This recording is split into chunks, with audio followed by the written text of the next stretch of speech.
Father Roche Perel. Now, here's where it gets interesting. We learned about the previous FSSP priest, and he had an arrangement with the fraternity and with the diocese to concelebrate the Novus Ordo with the bishop. Now we're introduced to the priest currently in the situation, in the process. This is from Ed Penton. Father Roche Perel, the FSSP superior in Dijon, told CNA that the archbishop had made the decision because the fraternity priest failed to follow a practice promoted at the Second Vatican Council of 2 or more priests concelebrating at the same altar. Quote, Archbishop Minerath wanted to concelebrate the Chrism Mass during Holy Week, but we haven't done it for years, as we have reservations about the new Mass, said Father Perel, who went on to emphasize that according to Canon 902 of the Code of Canon Law, no one can be forced to concelebrate. The Archbishop had first accepted their refusal, although he didn't like it, but now he is kicking us out for this motive. And in this sense, he is abusing his authority. So Father Perel is now using very strong language, and he's saying, look, here's what happened. We don't want to concelebrate at Chrism Mass during Holy Week. He says we have to. I quoted back Canon 902 of the Code of Canon Law that no one has to. He doesn't care. He can still kick us out for whatever reason he wants. And by the way, this is one of the problems with canon law. Bishops can just run all over you. They can always find a trick canon. CNA reported last week, according to the Archdiocesan Media Office, in the place of the fraternity, diocesan priests would be asked to celebrate both the ordinary and the extraordinary forms of the Mass to allow, quote, a permanent exchange between people of both rites, end quote. This is it, folks. Traditional Latin Mass onlyism is on the chopping block. And in Rome, they know that they can go after the entire fraternity of St. Peter and many other traditional groups, and they push them into the corral. Another source I have is that there is also concern about seminary training. Bishops and rectors have reported back to Rome about seminary training for, guess who? Rigid seminarians. And there's starting to be an understanding in Rome after COVID, if we are going to keep people and we are going to get money, we need money. Vatican needs money. We cannot start a fight with traditionally minded Catholics. We have to keep them coming to Rome on pilgrimages. We have to keep them sending their sons to seminary. We have to keep this thing going. Like, pulling out the sword and chopping off the head of traditionalists is going to really hurt them financially.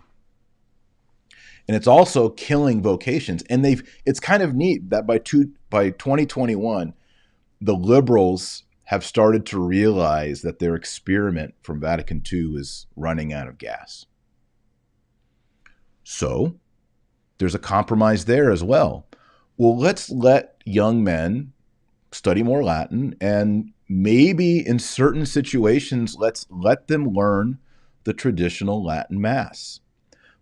But all seminarians and new priests have to know that it's always both forms. There's not going to be any special boutique Latin Mass parishes, any enclaves of traditionalism. It's going to be a preference. It's not going to be doctrinal. It's going to be a liturgical option on a buffet for the new young priests and for the lay people. Now, the statement from Archbishop Minerath about you have a motu proprio coming, that was on Saturday, June 26th.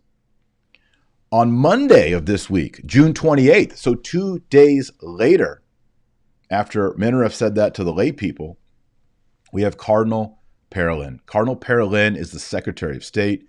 He's the most powerful cardinal in Rome under the Pope. He is recorded to have said, we must put an end to this Mass forever. All right, the other quote picking right up, is from Archbishop Roche, who's taken over for Cardinal Sarah at the Congregation for Liturgy and Rites and all that. He has been quoted in the last week as having said, quote, "Summorum Pontificum is practically dead. We're going to give the power back to the bishops on this, but especially not to the conservative bishops," end quote.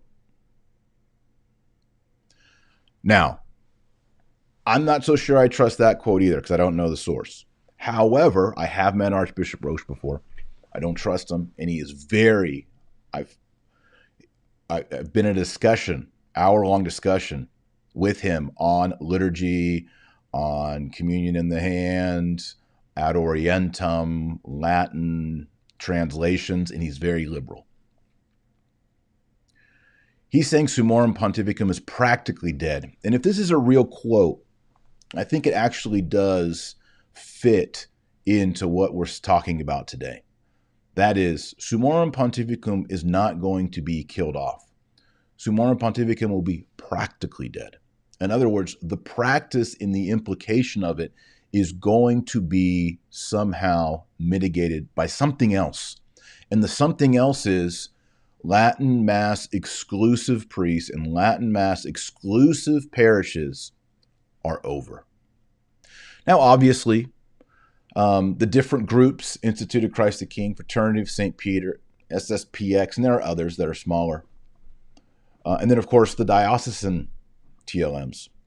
And already the diocesan TLMs, as far as I'm aware, all of them are concelebrating anyway. But they all have, as we know, if you've been in the traditional movement, they have different thresholds, different commitments. But if this happens, it is going to be extremely stressful. We could see, for example, I think the ones that would be affected the most here would be the Fraternity of St. Peter.